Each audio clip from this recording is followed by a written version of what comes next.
వార్తలో 14వ అధ్యాయాన్ని 15వ అధ్యాయంలో మనం తప్పిపోయిన కుమారుడు అని చెప్పబడేటువంటి సందర్భంలో కొంతవరకు మనం చూడడం జరిగింది. అక్కడి నుండి మనం మిగతా విషయాలు కొంతవరకు బహుశా పూర్తిగా చూస్తామని అనుకుంటున్నాను. నేను ఆ విషయాలు చూద్దాం. 17వ వచనాన్ని చూడండి. అయితే బుద్ధి వచ్చినప్పుడు వాడు, నా తండ్రి యొద్ద ఎంతో మంది కూలివాండ్రకు అన్నము సమృద్ధిగా ఉన్నది, నేనైతే ఇక్కడ ఆకలికి చచ్చిపోచున్నాను. నేను లేచి నా తండ్రి యొద్దకు వెళ్లి, తండ్రి, నేను పరలోకమునకు విరోధముగాను నీ ఎదుటను పాపము చేసి తిని, ఇక మీదట నీ కుమారుడనని అనిపించుకొనుటకు యోగ్యుడను కాను. నన్ను నీ కూలివారిలో ఒకనిగా పెట్టుకొనుమని అతనితో చెప్పుదును అనుకుని లేచి తండ్రి యొద్దకు వచ్చెను. వాడింకా దూరముగా ఉన్నప్పుడు తండ్రి వానిని చూచి కనికరపడి పరుగెత్తి వాని మెడ మీద పడి ముద్దు పెట్టుకొనెను.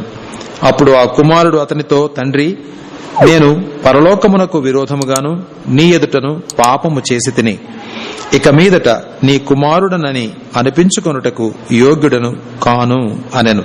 అయితే తండ్రి తన దాసులను చూచి ప్రశస్త వస్త్రము త్వరగా తెచ్చి వీనికి కట్టి వీని చేతికి ఉంగరము పెట్టి పాదములకు చెప్పులు తొడిగించుడి, క్రొవ్విన దూడను తెచ్చి వధించుడి, మనము తిని సంతోషపడదము.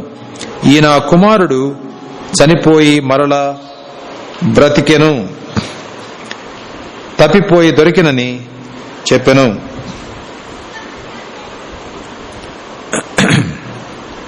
అంతట వారు సంతోషపడసాగిరి. తర్వాత వచనాలు కొంచెంసేపు నాకు చూద్దాము. ఈ వచనాల్ని కొంచెం జాగ్రత్తగా మనం ధ్యానం చేయాలని నేను ఆశపడుతున్నాను. జాగ్రత్తగా వినండి, రాసుకునే వాళ్ళు చక్కగా రాసుకోండి.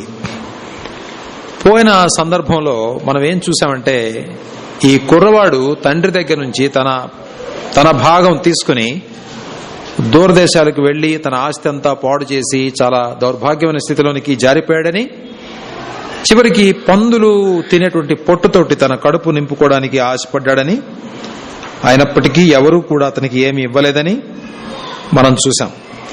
పాపం మనతోటి ఏమేం పనులు చేయిస్తుంది, మనల్ని ఎక్కడి దాకా తీసుకుని పెడుతుంది. అవిధేయత, గర్వం, విర్రవీగేతనం, తల్లిదండ్రుల మాట వినకపోవడం అనేది, తల్లిదండ్రులకు విరోధంగా ప్రవర్తించడం అనేది ఎంత దుస్థితికి వ్యక్తులను తీసుకుని పెడుతుంది అనేది మనం చూసాం. ఇక్కడ ఒక సంగతి కూడా మీరు గుర్తించాలి.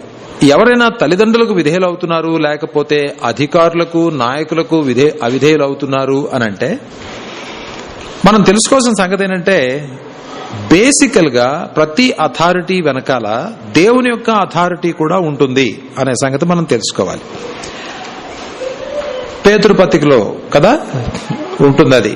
అధికారులు దేవుని చేత నియమించబడిన వాళ్ళు. తల్లిదండ్రులు కూడా మన జీవితాల్ని నియంత్రించడానికి, చక్కగా ట్రైనప్ చేయడానికి, మంచి మార్గంలో పెట్టడానికి, మనల్ని ప్రేమించి మనల్ని నడిపించడానికి వాళ్ళు సాయశక్తిలో ప్రయత్నం చేస్తారు. కొంతమంది తల్లిదండ్రులు చాలా పాపాలతో నిండిన వాళ్ళు పిల్లలను కూడా పాపానికి ప్రేరేపిస్తారు. కానీ సాధారణంగా తల్లిదండ్రులు తమ పిల్లలు యోగ్యమైన జీవితాలు కలిగిన వాళ్ళుగా ఉండాలని మాత్రమే కోరతారు. అయితే ప్రతి అధికారం వెనకాల దేవుని యొక్క అధికారం కూడా ఉంటుంది అనే సంగతి మనం తెలుసుకోవాలి. So when you speak against authority, you speak against God himself. తండ్రి దగ్గర నుంచి భాగం ఇమ్మన్నాడు అంటే యాక్చువల్గా దేవునికి వ్యతిరేకంగా పాపం చేశాడు అనే సంగతి అతనికి అర్థమైంది. వాడికి బుద్ధి వచ్చినప్పుడు వాడు ఏమన్నాడంటే, నేను తండ్రితో కొన్ని మాటలు చెబుతాను అనుకున్నాడు. ఆ మాటల్లో ఏముందంటే, నేను పరలోకానికి వ్యతిరేకంగా పాపం చేశాను. అది నిజమైన బుద్ధి అంటే అది. మనం చేసిన ప్రతి పని వెనకాల దేవునికి వ్యతిరేకంగా పాపం చేస్తున్నాను అనే సంగతి ఎరగడం అనేది చాలా ప్రాముఖ్యమైనటువంటి విషయం. అది మంచి స్థితి అంటాడు ఆయన. చూడండి 18వ వచనంలో చూడండి. తండ్రి, నేను పరలోకమునకు విరోధముగాను నీ ఎదుటను పాపము చేసి తిని. అంతకుముందు హక్కుల గురించి మాట్లాడాడు. నా ప్రాపర్టీ నాకు రావాలి, give me that, I would go and do whatever I would like to do with my own money అని అన్నాడు. తండ్రి అతని హక్కుల్ని గౌరవించాడు. నిజానికి నాకు రావాల్సిన ఆస్తి నాకు ఇవ్వండి అని చెప్పడంలో నువ్వు చచ్చిపోతే బాగుండు, నువ్వు ఇంకా చచ్చిపోలేదు కాబట్టి you give me my portion అన్నట్టుగా భావం వస్తుంది. తల్లిదండ్రులు చనిపోతే వాళ్ళ ఆస్తులు రావు కదా. సో నువ్వు ఉన్నా లేకపోయినా it doesn't matter to me అనే స్థితిలో ఆ పిల్లాడు మాట్లాడాడు. ఎంత యారోగెన్స్, ఎంత బ్యాడ్ కైండ్ ఆఫ్ ఇండిపెండెన్స్ ఆ కుర్రవాడి జీవితంలో వచ్చింది అనేది మనం చూడాలి. ఈ వృత్తాంతం అంతా కూడా లూకా సువార్త 15వ అధ్యాయంలో మాత్రమే ఉంది. మిగతా సువార్తల్లో ఇది లేదు. పారబుల్స్ చాలా ఉన్నాయి. సాధారణంగా ప్రభుని యేసుక్రీస్తు వారు వాడినటువంటి పారబుల్స్ అంటే ఉపమానాల్లో there is generally only one lesson, ఒకటే పాఠం ఉంటుంది. ఎక్కువ డీటెయిల్స్ ఉండవు. ఏదో చిన్న కథలాగా కనబడినా కూడా ఆ డీటెయిల్స్ లోకి మనం సాధారణంగా వెళ్ళం. అయితే చాలా యునిక్ గా చెప్పబడినటువంటి ఈ పారబుల్లో దేర్ ఆర్ మెనీ డీటెయిల్స్, చాలా వివరాలు ఇవ్వడం జరిగింది. యేసుక్రీస్తు వారు సాధారణంగా probably this is the longest parable that the Lord Jesus Christ has given. పొడుగాటి ఉపమానం ఇది. ఇలాంటి ఉపమానంలో బహుశా ఆయన చాలా లెసన్స్ ఉంచారు. Primarily there are 3 things. ఇక్కడ కుర్రవాడు చిన్నవాడు పాపం చేసినప్పుడు అతని మీదకి అతను తెచ్చుకున్నటువంటి భయంకరమైన సంగతులు, అది మొట్టమొదటి lesson. The attitude of the younger sun, the second son. అది కొంత చూసాం, ఇంకొంత చూస్తాం ఇప్పుడు. The second thing is the attitude of the elder son. పెద్ద కుమారుడు యొక్క జీవితంలో ఎలాంటి యాటిట్యూడ్ లేకపోతే దృక్పథం ఉంది అనేది మనం చూడాలి. And finally or thirdly, the attitude of a loving father. దేవుని యొక్క యాటిట్యూడ్, ఆ తండ్రి వెనకాల దేవుని యొక్క పిక్చర్ మనం చూస్తాం. పరలోకంలో ఉండేటువంటి మన తండ్రి ఎలాంటి దృక్పథంతో ఆయన ఉంటాడు అన్న విషయాల్ని మనం చూస్తాం. మీకు చాలా విషయాలు నేను చెప్తాను. బోర్డు ఉంటే బాగుండేది, రాస్తే మీకు అందరికీ చక్కగా కనబడి ఉండేది. మనకు బోర్డు లేదు కాబట్టి మీకు ఎవరైతే రాసుకోవాలనుకుంటారో చాలా జాగ్రత్తగా రాసుకోండి. నేను చెప్పేటప్పుడు నేను నిదానంగానే చెప్తాను. అయితే చాలా విషయాలు చెప్తాను కాబట్టి చక్కగా నోట్ చేసుకోవడానికి మీరు ప్రయత్నం చేయండి. ఈ కుర్రాడు అన్నాడు, పరలోకమునకు విరోధముగాను నీ ఎదుటను నేను పాపం చేశాను. ఈ సంగతి మనకు అందరికీ కూడా అర్థం కావాలి. వ్యక్తులకు వ్యతిరేకంగా పాపం చేస్తే basically we sin against God. ఇక్కడ హెవెన్ అన్నాడు. పరలోకం అంటే ఎవరు? దేవుడే కదా. దేవదూతలకు కాదు, ఇంక దేనికి కాదు. దేవునికి వ్యతిరేకంగా నేను పాపం చేశాను. ఈ సంగతి మనకు అందరికీ అర్థం కావాలి. ఒకవేళ ఎవరైనా ఒక మాట అన్నా, ఎవరైనా అగౌరవంగా పలకరించినా, అది తల్లిదండ్రులు కావచ్చు, భార్య కావచ్చు, భర్త కావచ్చు, పిల్లలు కావచ్చు, స్నేహితులు కావచ్చు, వర్క్ ప్లేస్ లో వ్యక్తులు కావచ్చు, అది ఎవరైనా కూడా మనకు అర్థం కావాల్సిన సంగతి ఏంటంటే వ్యక్తులకు వ్యతిరేకంగా పాపం చేస్తే దేవునికి వ్యతిరేకంగా మనం పాపం చేస్తున్నాం. దట్స్ ఎ సీరియస్ మ్యాటర్ అనే సంగతి అర్థం కావాలి. రెండోది, మనం ఏదన్నా చేసినప్పుడు ఇది పొరపాటు, బలహీనత అంటం కంటే నేను పాపం చేశాను అనే సంగతి మన నోట్లో నుంచి మనం ఒప్పుకోవడం చాలా క్షేమకరమైన సంగతి. Call sin by its name through your lips. నువ్వు చేసిన పాపాన్ని నీ పెదవుల ద్వారా దేవుని సన్నిధిలో దాన్ని ఒప్పుకోవడం అనేది తప్పకుండా జరగాలి.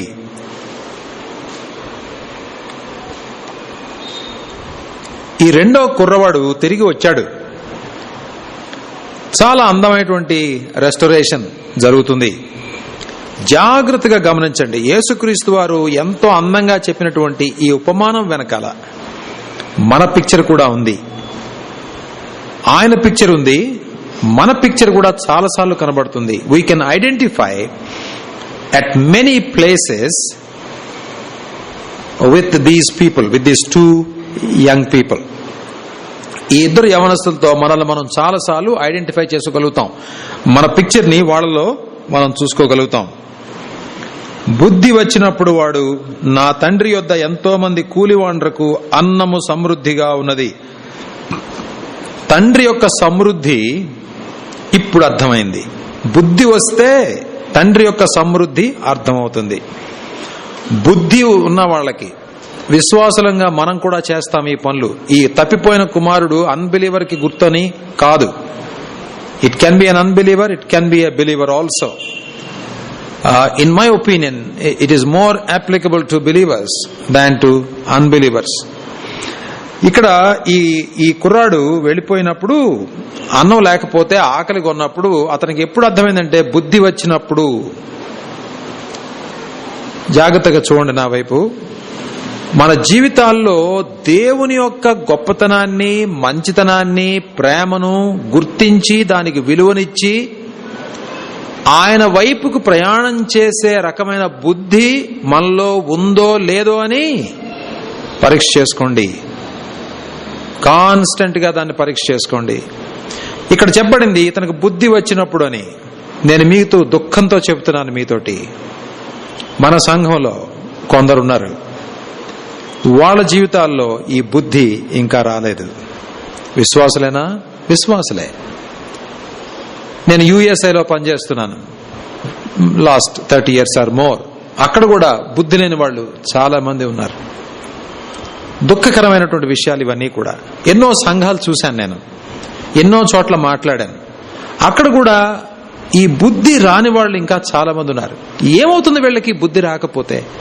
అక్కడ ఉంది, వాడు బుద్ధి వచ్చినప్పుడు. అదృష్టకరమైన సంగతి, సంతోషించాల్సిన సంగతి. అసలు మనకు ఆ రియలైజేషన్ రావడమే it's a blessing of God. అసలు దేవుని యొక్క కృప మన జీవితంలో ఎలా ఆరంభమవుతుంది? ఆ బుద్ధి దేవుడు మనకు ప్రసాదించడం ద్వారా. The holy spirit will give. దేవుని యొక్క వాక్యం వింటుంటాం. ఇలాంటి సందర్భాల్లో దేవుడు మాట్లాడతాడు, ఎవరి ద్వారానో హెచ్చరిక చేస్తాడు. మన తప్పులు మనకు కనబడతాయి. ఒక్కోసారి ప్రసంగం చేసే వాళ్ళకి దేవుడు మనతో మాట్లాడుతున్న సంగతి తెలియదు అసలు. But God speaks to the people's needs.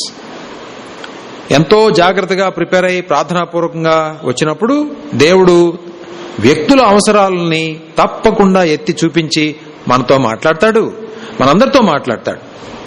నేను ఈ బైబిల్ స్టడీ చేసేటప్పుడు దేవుడు నాతో ఎన్నో విషయాలు మాట్లాడతాడు. నేను నేర్చుకుంటాను. యాక్చువల్గా నేను అడుగుతాను దేవుడిని, ప్రభా నాకు నేర్పు, ముందు వేరే వాళ్ళకి చెప్పే ముందు నాకు నేర్పించు, ఇవి నాలోకి వచ్చినట్టుగా సహాయం చేయి అని వ్యక్తిగతంగా నేను దేవుడిని ఎంతో అడుక్కుంటాను.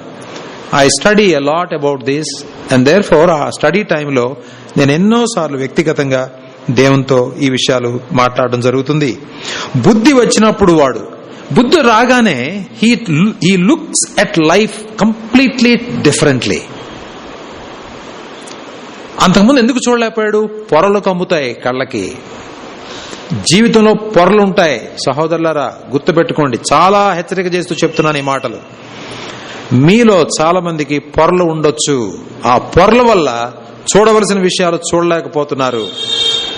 కొంతమందికి ట్రెడిషన్స్, కొంతమందికి కులాలు, కొంతమందికి మురికి, కొంతమందికి రకరకాల ఆలోచనలు, కొంతమందికి అసలు అర్జెన్సీ ఉండదు. దేవుడు మాట్లాడుతున్నా సరే దిద్దుకోవాలనే బుద్ధి రాదు, సరి చేసుకోవాలనేటువంటి మనసు రాదు, దేవునితో పాటు నడవాలి అనేటువంటి తపన వాళ్ళకి ఉండదు. ఒకవేళ నువ్వు అలాంటి వాళ్ళలో ఒకదానివైతే ప్రభు నీతో మాట్లాడుతున్నాడు అనే సంగతి తెచ్చుకోవాలి. బుద్ధి వచ్చినప్పుడు వాడికి అన్ని తేడాగా కనపడింది. అంతకుముందు తండ్రి దగ్గర సమృద్ధి కనబడలేదు, ఈవేళ సమృద్ధి గుర్తొచ్చింది. కూలివాళ్లు ఎంతో సంతోషంతో ఉన్నారు. వాళ్ళు కూలివాళ్లుగా ఉన్నారే కానీ ఎంత తృప్తి, ఎంత సంతోషం, ఎంత ఆనందం. అందుకనే కూలివాళ్లలో ఒకడినైపోతే చాలు అని అనుకున్నాడు అతను. తనకు తనే పనిష్ చేసుకుంటున్నాడు. ఒక రకంగా నేను కుమారుడుగా ఉండడానికి తగను, మాటలు సిద్ధం చేసుకుంటున్నాడు. బుద్ధి వచ్చిన వాడికి మాటలు కూడా వస్తాయి. బుద్ధి వచ్చిన వాడికి మెమరీ వస్తుంది. బుద్ధి వచ్చిన వాడికి మంచి మాటలు, మంచి సంభాషణలు నేర్చుకుంటారు. నేను ఇలా చెప్తాను, నేను ఇలా మాట్లాడతాను, నేను ఇలా మనవి చేస్తాను, ఇలా చెప్పుకుంటాను అని తన స్థితి తను కరెక్ట్ గా ఇవాల్యుయేట్ చేసుకున్నాడు. నేను అతని కుమారుడిగా ఉండడానికి తగను. What a lovely status. పాపం చేశాడు, దూరంగా వెళ్ళాడు, గాని దేవుడు తన ఆత్మ చేత ఈ బిడ్డని తిరిగి ఎలా తీసుకొస్తున్నాడో మీరు గమనించండి. మిత్రులారా, సహోదరులారా, మన జీవితాల్లో కూడా ఇలాంటి సందర్భాలు అప్పుడప్పుడు వస్తాయి. ఎవరికైనా సరే వచ్చినప్పుడు దేవుడు తన దాసుల్ని పంపించి మనతో మాట్లాడేటప్పుడు అది వినండి. దేవుడిచ్చే ఆహ్వానాన్ని తీసుకోండి.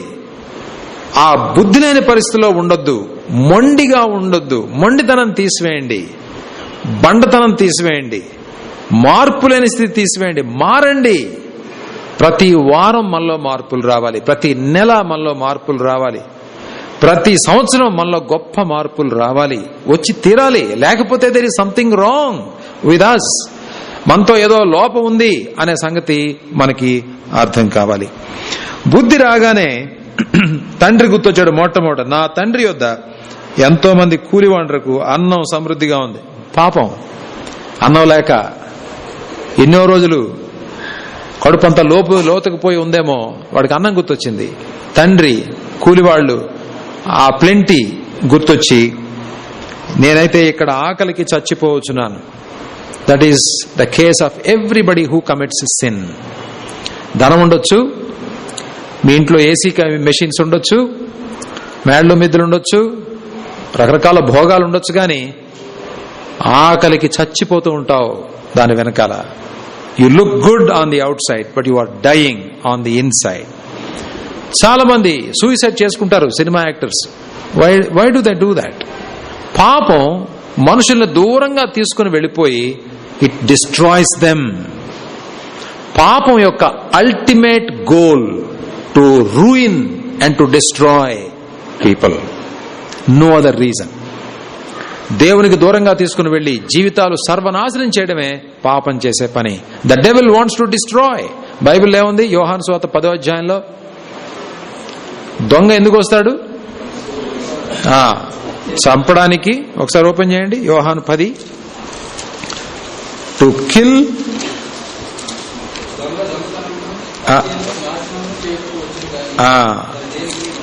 దోచుకోవడానికి వస్తాడు, దొంగతనం చేసుకోవడానికి వస్తాడు.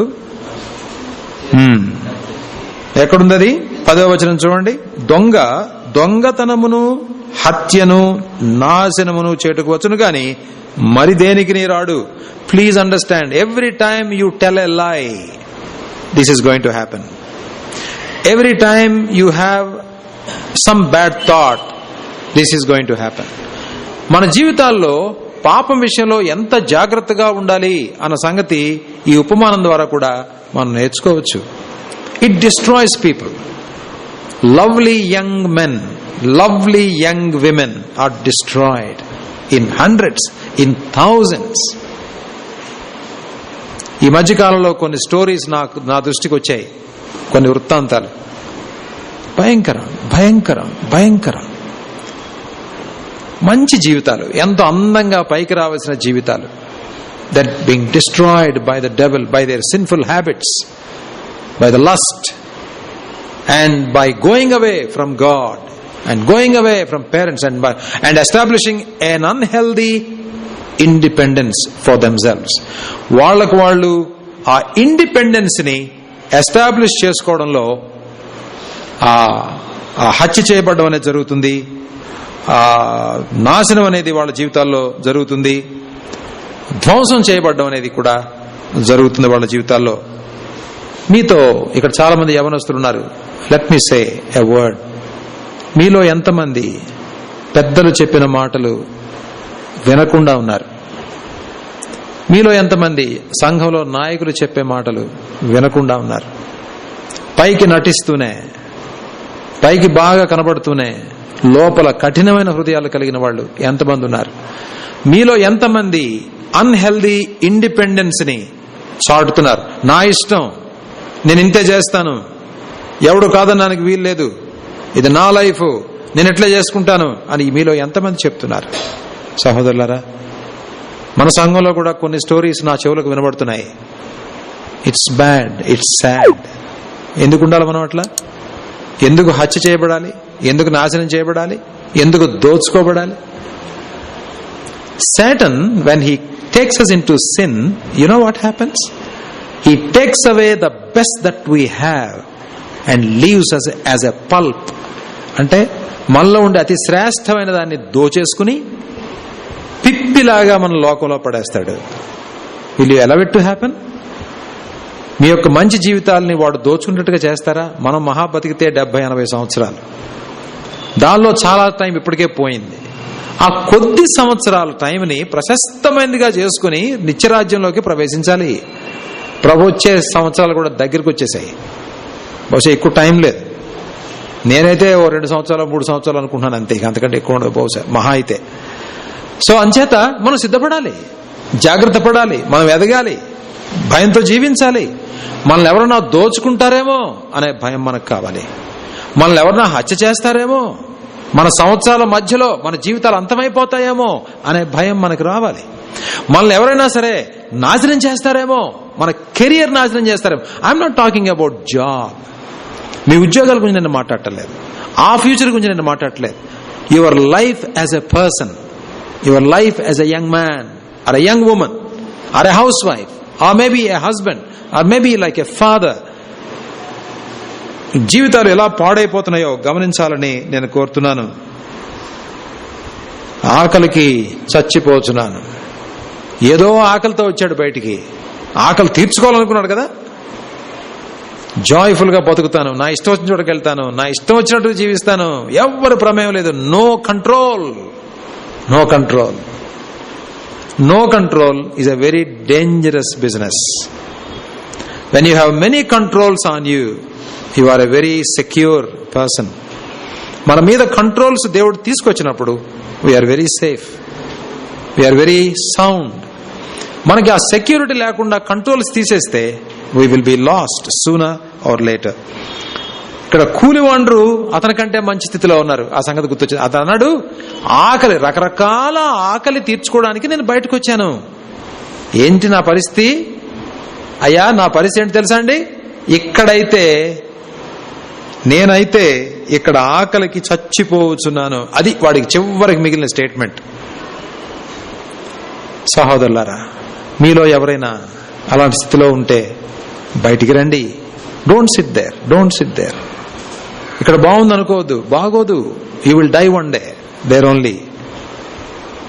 దేవుడు ప్రేమతో మిమ్మల్ని ఆహ్వానించేటప్పుడు, మీ జీవితాల మీద తన చెయ్యి ఉంచి తట్టేటప్పుడు, ఆదరించి పిలుస్తున్నప్పుడు, ఈ వాక్యం ద్వారా మాట్లాడుతుంటే వెనక్కి రావాలని కోరుతున్నాను.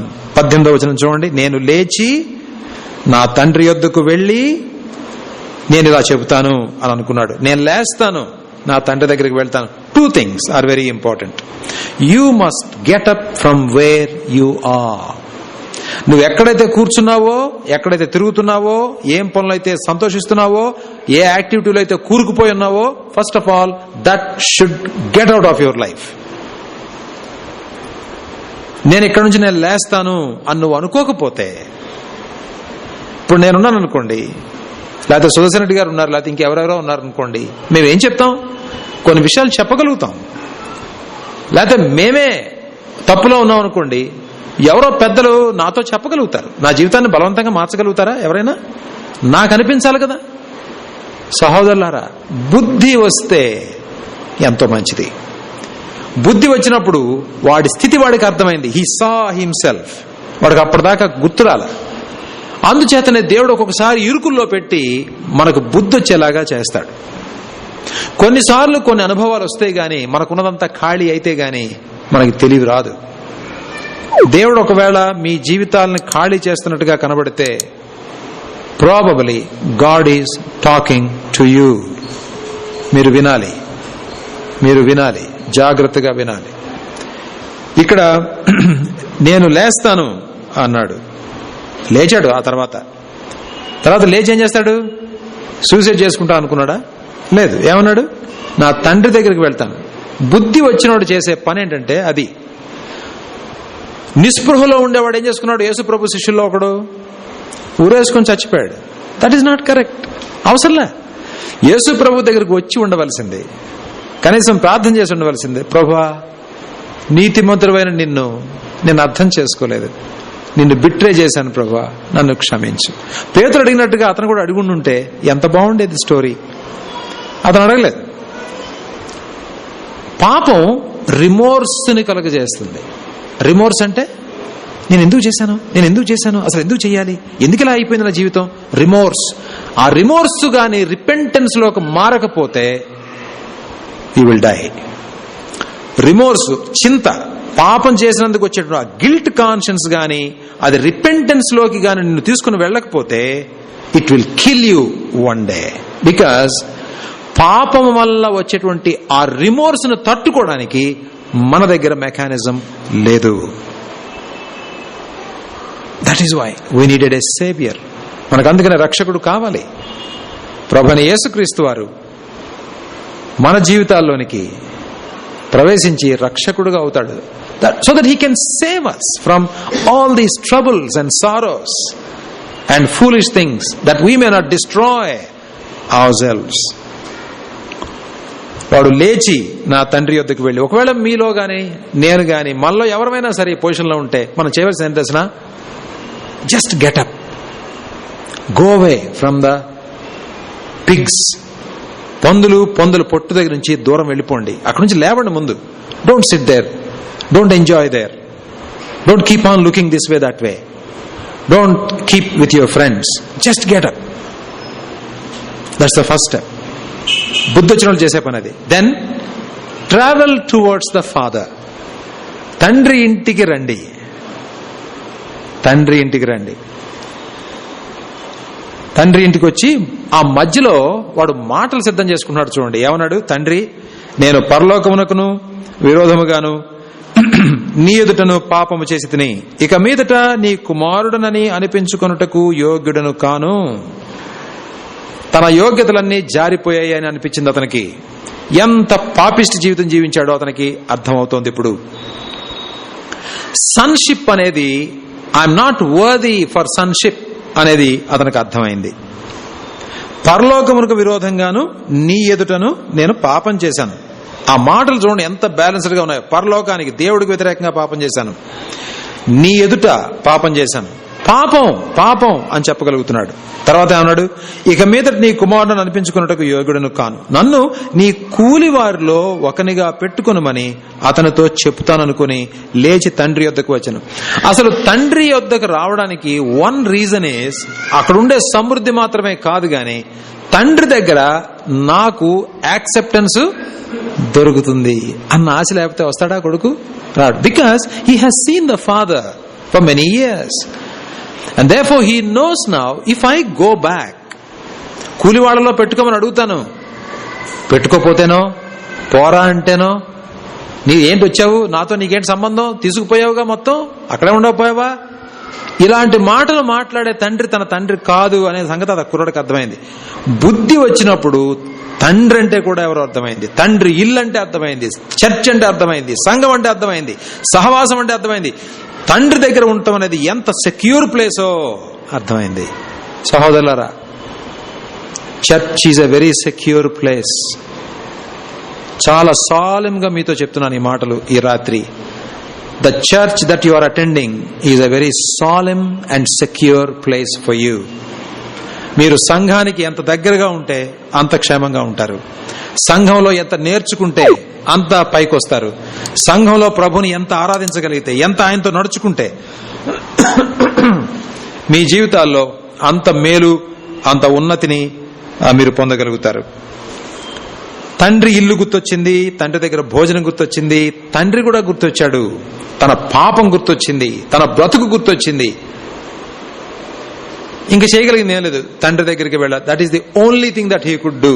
మనలో ఎవరైనా అంతే. When sin has done its bad work in our lives, the only thing that is left to be done is go to the Father's house. తండ్రి ఇంటికి వెళ్ళడం అనేది మనం చేయగలిగినటువంటి మోస్ట్ సెన్సిబుల్ థింగ్. ఆ కుర్రాడు బయలుదేరి వచ్చాడు. వాడింకా దూరం అక్కడ నుంచి అతనితో చెప్పుదును అనుకుని లేచి తండ్రి యొద్దకు వచ్చాను. ఈ not only thought but he did it.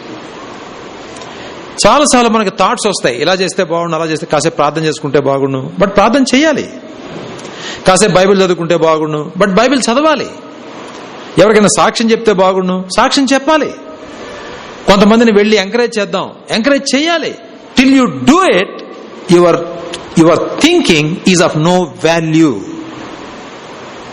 Lazy people think but they don't do. But godly men not only think that they will also do it. ఇది కూడా గుర్తుపెట్టుకోవాలి. ఒకసారి చూడండి నా వైపు. దేవుడు ఒకవేళ కొద్ది దినాల క్రితం నుంచి మీతో ఏదన్నా ఒకటి చేయమని చెబుతున్నాడు, కానీ మీరు దాన్ని చేయటం లేదు. If that is your story, now God is telling you this night that you must attend to it. అది చేయాలి. నేను ఇలా చేస్తాను, నేను ఇలా చేస్తాను, నేను ఇలా చేస్తాను అనుకోవడంలో ఏమీ ఎవరికి మేలు లేదు, నీకు కూడా మేలు లేదు. Good thoughts will not do any good unless they are also supplemented by good actions. మంచి ఉన్నతమైన తలంపులు మనల్ని ఎక్కడికి తీసుకుని వెళ్ళవు క్రియలు రానంత వరకు. మంచి క్రియలు మంచి తలంపుల్లో నుంచి కానీ స్రవిస్తే, ప్రవహిస్తే మన జీవితాల్లో చాలా శ్రేయస్సు మనకి జరుగుతుంది. ఈ సంగతి మనకి అర్థం కావాలి. ఈ ఒక విషయం మీరు గమనించాలని కోరుతున్నాను. పాపం చేసినప్పుడు